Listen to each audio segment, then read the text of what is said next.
everybody, welcome back to Spill the Bubble Tea After Dark. This is Adam, and that is Andrea. Oh, shoot, I dripped. Andrea James Lui. Oh, she's not coping already. Well, welcome back to the After Dark episode where we recap of our main episode. And what's the topic for today? I think this is our 19th After Dark episode.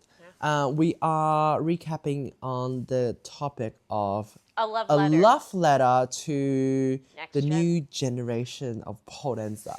Whee! Whoa. Okay, what are you drinking? Okay, well, this is not my tea. Whose This tea is is it? This is mine, but this is water. My tea is right here. Because it's very early for me, so I might just have a few sip. Otherwise, I'll die. But So what is it, let's pop 9:40 this. a.m. for you, 11:40 a.m. for me? yes. But, oh, it's only 2 hours. Yeah, we're only 2 hours Melbourne is 3 hours. apart. Oh, Okay, right. let me explain what this is, because this is very different. This is a star fruit green tea. Have you ever had star fruit before? No, I have had starfruit before, but I just saw your story this morning on Insta where you were like tasting it. Oh, And yeah. then you called all your followers sour bitches. Not all, but some of them. 'Cause is it starfruit no, lemon? that one is different. That one is star fruit lemon tea, but this is star fruit green tea. Because I never had star fruit in a tea before. I think I've It tastes like this. It tastes like the lemon one, really. I've got mango. but this is nicer. Yeah, Better without yum. lemon. Yeah, I've got mango, and I've got pearls, like just from like a cha time tea kit. And I remember the last time I Yeah. made these pearls, I didn't make them properly, so they were like still a bit hard. But I actually made them properly this Oh, time, like God. boiled them and microwaved them in water and stuff like that. So, quite nice, quite nice. My homemade teas are always so much less elaborate than if I go out. Now I've started to go out and get these real kind of like multi-layered cheese foam slushy, and it's like a full Girl. dessert. So Diabetes. I know. Diabetes. No. Yeah. All right. No. Uh, Okay. All right. Let's go. Let's go. Let's break it down. So we got a few comments from enthusiastic pole dancers about, what era they came from. Yeah.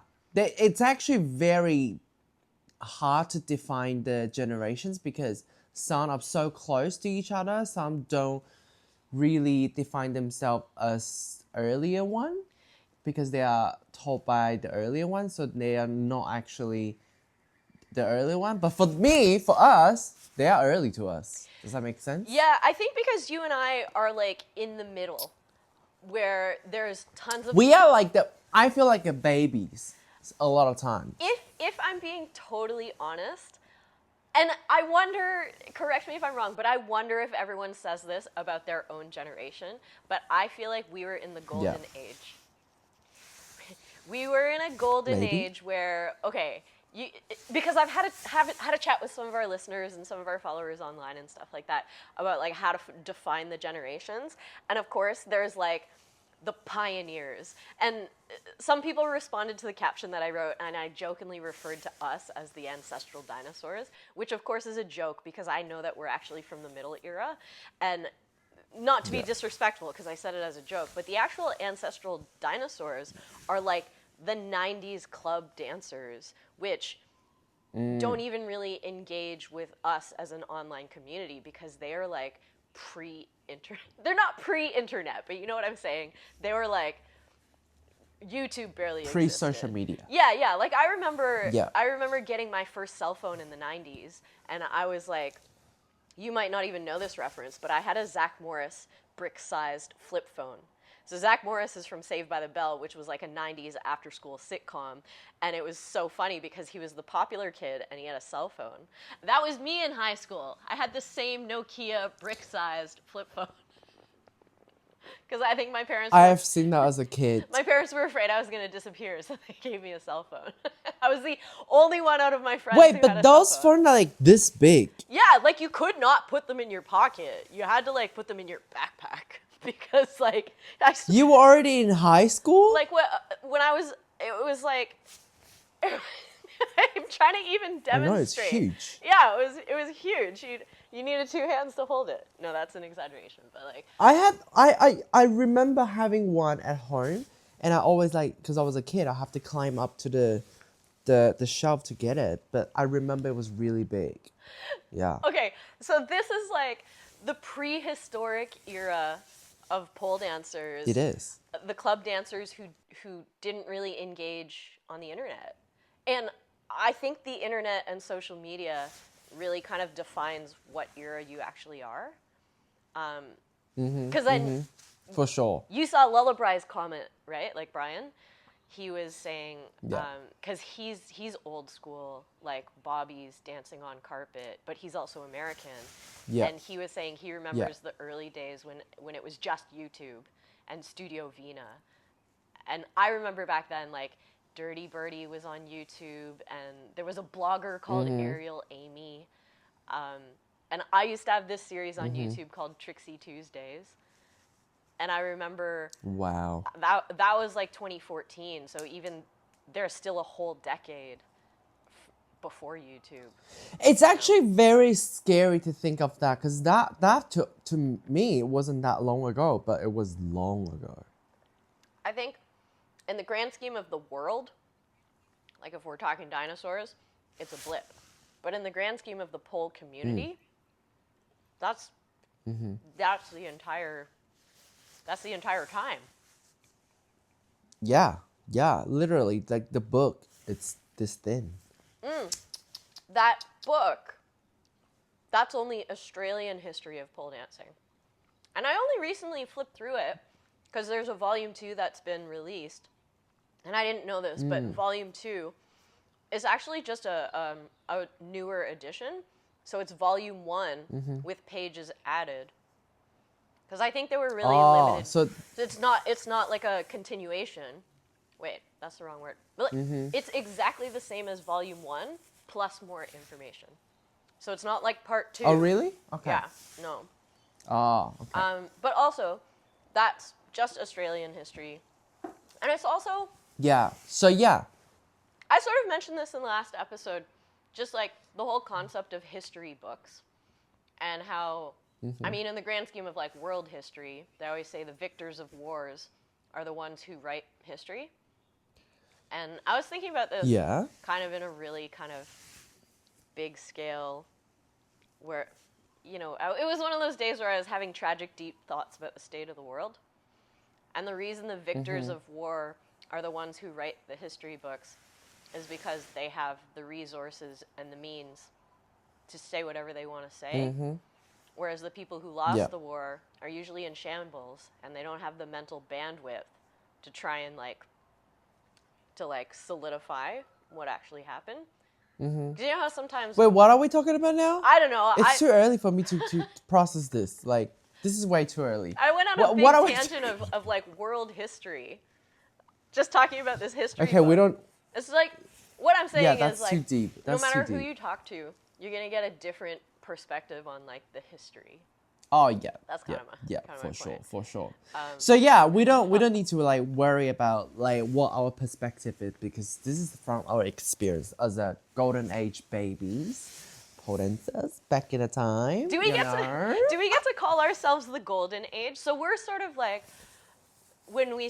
I think our age is like people who started like 2010 to 2014. I've been referring. I feel like it is golden age because that was the time that social media wasn't that big. Like, that was in the experimental age. Like, everything is new. Like, we'll constantly come up with new tricks, new combos, whatever. That was a new age. I think also that was Yeah, you go. That was the age that Aisha and Fonji was considered hard. Like, was like the hardest thing to do. Yeah. And then there was Rainbow, and then there's Spetchy coming in, Eagles. That was the time. Like, that was the hardest things in pole history. And then start from there, we would just develop into like, you know, tricks, lots of tricks. I think if we were to, because I was really trying to define the eras.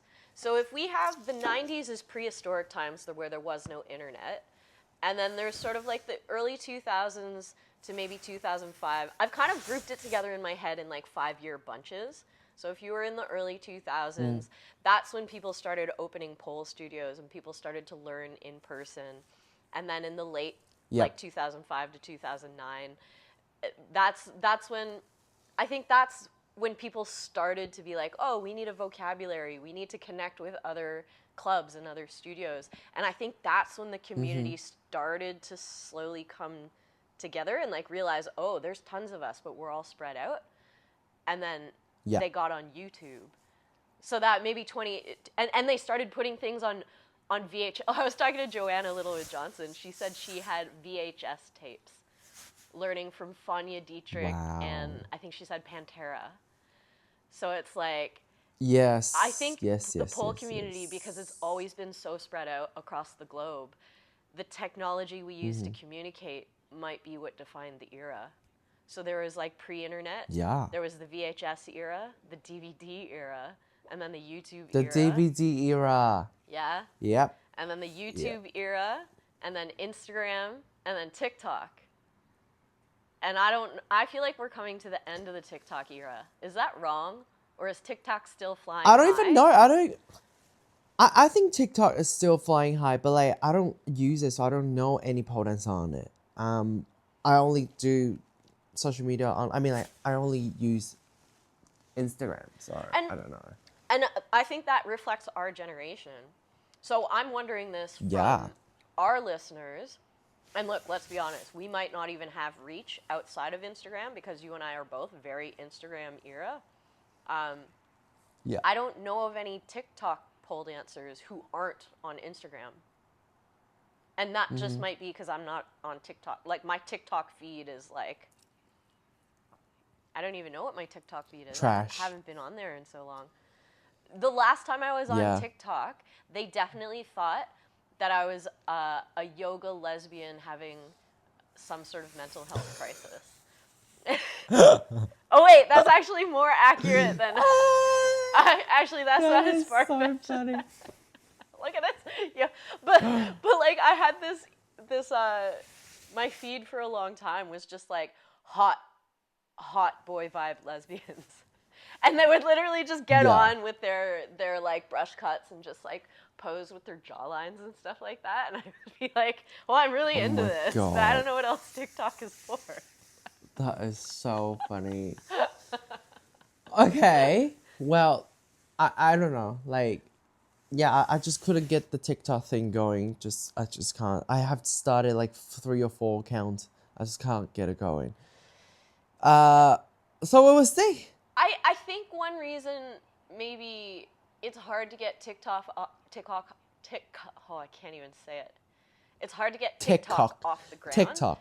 Is because it's a different style than Instagram. So It's a whole stuff that whole works on new Instagram audience. doesn't work on TikTok. And stuff that works on TikTok Yeah, is like- a bit weird on Instagram. Yeah. Because TikTok, to me, it's just dumb. Like, trash. All the things on it, just trash. Is it really? What? Well, maybe it's all the things I've seen. I feel like the quality is just very different the way TikTok, to me, like the way the videos are made is more like Vine. It's very like spontaneous, like raw, not edited. But Reels are a little bit more defined because people are trying to be more educational on Reels. You know what I mean? I don't know. feel like there's a cycle, right? Where in the early days of sharing videos, like whether it was Instagram or whatever, like I remember when I was doing this weekly thing on YouTube and I used to be there with Final Cut Pro, like editing, captioning, adding a logo, putting together thumbnails at the end so that you could click and link to other things. And it was like, I really took a long time because I was only posting once a week. And then when Instagram came along and everyone was posting every single day, I remember feeling really overwhelmed and thinking like, there's no way I could crank out this volume of material. And in the beginning, it was like so raw and so real time. And over time, Instagram has become so polished and curated. But TikTok, Yeah. because TikTok is all like pranks and life experiences and relationships and interactions and stuff like that, it's almost like they're curating real life interactions, which then is no longer real life. Yeah. And it's starting to get real kind of like Yeah. meta reality. I think the whole thing is meta reality. So recently I have this like breakthrough of like what internet is, and it's very interesting because now I don't need to look at my life through a internet lens. Does that make sense? Like I'm actually living here, right now, instead of like constantly thinking about what I look like on the phone. Does that make sense? Absolutely. I think your reels lately have included a lot of self reflection. And like you're really putting your I inner just yeah. monologue out there. Yeah, because otherwise my brain is too messed up. Like, I need a break from the internet, I feel like. It's like you're It's a lot. emptying So your I might as brain. well just post everything. Yeah, yeah, you get it out of your brain. Yes. Because you mentioned that before, where it's like when you get all these ideas, but you never get to cross them off your list and get them done, then they start to get really crowded.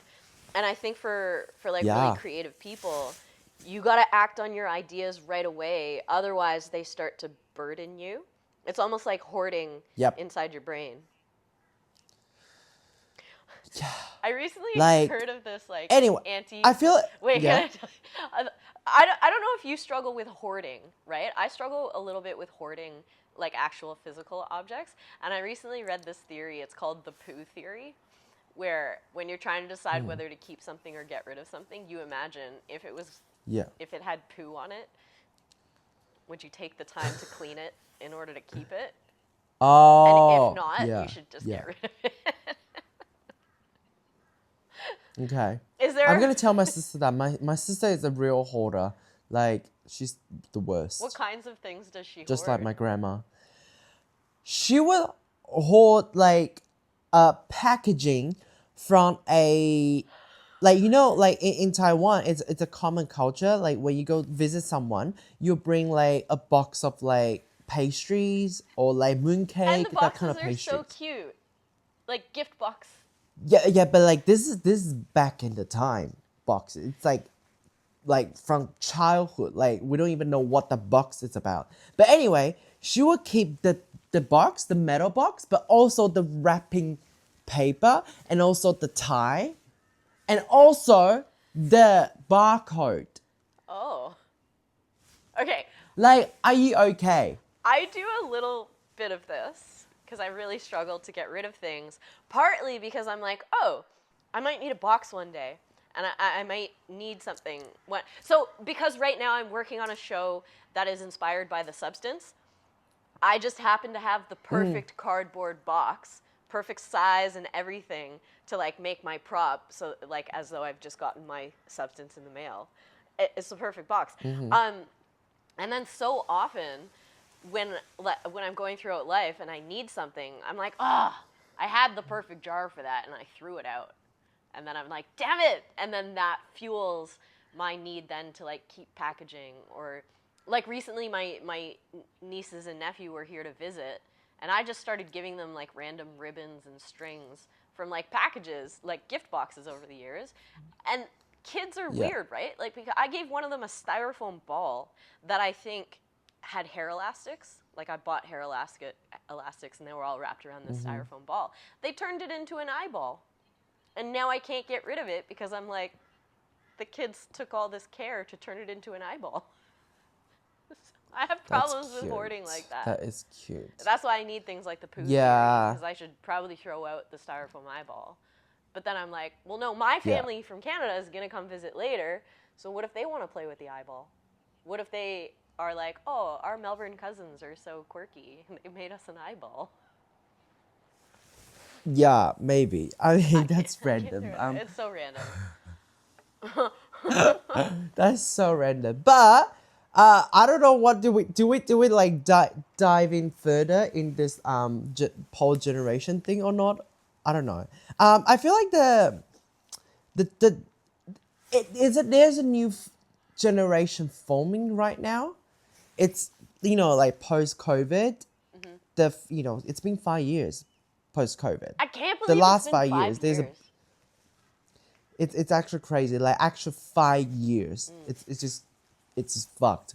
But anyway, this last 5 years, like there's been already a new generation. But now I think from like last year to now, like that generation has birthed a baby generation out, and this generation is the generation that it's completely, I mean not completely, but like most likely to be disconnected from the roots. Yeah. Yeah, yeah. So And I'm with the internet, information is traveling so fast in terms of like how many tricks you can try, and like progressing your mobility and keeping your body healthy through rehab and strength training and stuff like that. And there's so much information bombarding us. It's like, do we have more mental brain space to absorb history as well? I don't know. no. No, like it's actually crazy because a lot of, I'm now at at a stage that I don't have to post like super hard tricks. People will be like, "Oh my god!" I'm like, "What the fuck are you guys learning at the studio now?" Like they are literally like simple. I don't know, like swing to a Superman. They were like, "Wow, what the fuck?" We're like, Oh, I know what "Are you generation we're okay?" entering. The generation we're Yeah. entering now is where everything old is new again. Oh That yes, is yes, yes, yes, yes. 100% what we're Uh, doing now. Because I'm teaching all these tricks that to me are like the classic era tricks, and how we modify them, how yeah. we create variations. And people are like, I've never even heard of this before. Like I don't even know how the pole dancers are gonna be in the next 10 years because they don't learn the foundation we learned now. Before. And those foundation we learned literally created all of these things that you know right now. But those people are not learning those foundations. So I'm just like, is it how like commercial the pole is now? Like, commercial, it's like pole at a gym. You learn this, like doing I don't know, what do you call a Zumba combo, Yeah. where you just learn these things. You don't learn the actual root of Zumba, or like, Yeah. does that make sense? If you go to our Instagram post that was promoting this episode, there's some really interesting comments on there. But the one from Brian, again, I'm mentioning, he said that the newer generation acts like they're all SME. And I had to Google that. I didn't know what it meant, but the acronym stands for Small and Medium Enterprises. And all of a sudden it clicked. Yeah. There is this era of everyone who's trying to turn themselves into a branded small business. And as soon as you go from being like posting on social media just for fun to posting on social media with the intent to sell yourself, your ability, your teaching, your performance skills, whatever it is, but as soon as you go into that realm of selling things, then all of a sudden the social media, then Instagram in particular, gets flooded with all of these false experts, because part of the marketing Yeah. tactic is that you have to figure out what you're the best at, and what nobody else can do as good as you, and why you're the best at it. And it's all this like, look how good I am. And so then you end up with like just constant bombardment of like marketing, and it gets to the point where you're like, oh well, I don't know who to trust anymore because everyone's just trying to sell me things. Yep. Literally, like everyone is trying to sell something. I don't, I every time I see video, I can like break down what they're doing because I just study a Because lot you've of content. I just seen look at a lot of content. Yeah, you've seen the step-by-step Yeah. breakdowns, the marketing tactics. So, Yeah. you know how every generation is kind of in response to the previous generation? So I think the Yeah. response to the marketing generation is the authenticity generation and the genuine content generation. Um, because Yeah. That's the era I'm going through right now. I think I am too. So for the last while, all of my posts have been like voiceover, just like yes, I love those. telling stories, just talking about my experiences, sharing my thoughts, or asking questions or whatever. And there's no specific purpose behind it. And it's partly No. because at the moment I'm not really like selling any workshops or anything. I'm thinking about putting my COVID classes online. I'm thinking about trying to like stimulate YouTube views so I can get eventually monetize my YouTube, but for what, I don't really know. So I'm in this period where I'm not actually selling anything, so I'm just talking about whatever. And I guess like getting the stories out I of my know, head. same. Yeah, it's kind of fun. It's kind of cool.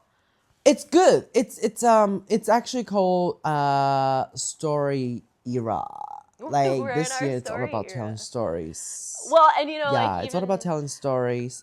I think this is something that is kind of evolving with my Fringe show, because I did my Fringe show last year telling stories about my experience as a pole dancer, but now a year later, some of the stories I want to tell are different. And so the show that I do this year, it'll have a similar template, but some of the stories are definitely going to be different because just, I don't know, I have another year of living to add on top of it, I guess. And I guess like things that matter to me now are different from the things that mattered to me then. Yeah.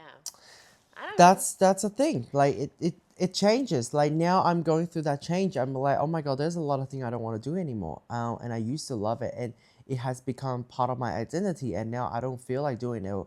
Do I lose that identity, or what's happening? You know? Yeah. I feel that's just a lot of like reflecting. But anyway, that was great.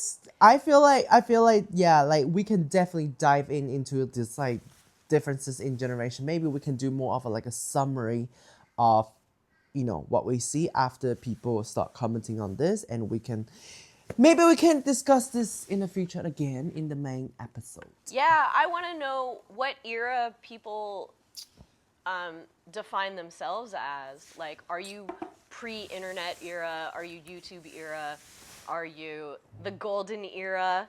The Instagram era? The Instagram era is like the marketing era, or are you like the authentic era? What era are you? Yeah.